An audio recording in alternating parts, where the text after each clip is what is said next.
মিলে রাধা গোবিন্দকে দোলাচ্ছে মনের আনন্দে। ঠিকই সুযোগ বুঝে গোবিন্দ আমার কি করলেন, রাধারানীকে জড়াইয়ে ধরে অমনি একটা চুম্বন করলেন।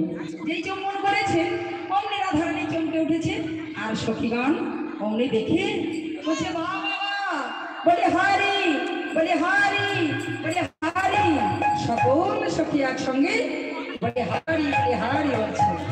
অমনি গোবিন্দ আমার রাধারানীকে ছেড়ে দিয়ে বলছে রাধে এবার তুমি তোমার সখীদের সঙ্গে করে নিয়ে চলে যাও জবাকুঞ্জে, যেখানে সূর্য দেবতার পুজো হবে। আর আমি আমার সখাদের সঙ্গে চলে যাই গহনগানে। আবার সময় বুঝে তোমার সঙ্গে আমার সাক্ষাৎ হবে। এই বলে দুজন দুপথে চলে গেল। যেই না চলে গেল রাধারানী আমার সকল সখীদের সঙ্গে করে নিয়ে এসে আজ জবাকুঞ্জে বসলেন। জবাকুঞ্জে এসে দেখছি সূর্য পূজা করতে হবে, সময় হয়ে যাচ্ছে।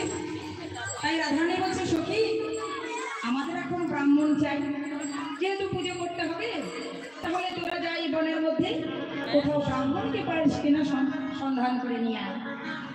এবার বিনা বৃন্দা তুলসী এরা যাচ্ছে ব্রাহ্মণের সন্ধানে। আর এদিকে শ্রী গোবিন্দ আমার তিনি তো অন্তর্যামী, সখীদের অন্তরের কথা বুঝতে পেরে তিনি তাড়াতাড়ি করে নিজ মূরতি পরিত্যাগ করে ব্রাহ্মণ রূপে সজ্জিত হলেন।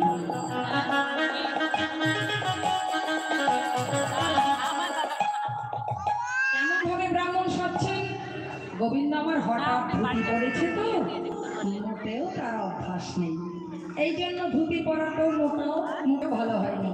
কি হলো কোন বেলা? হ্যাঁ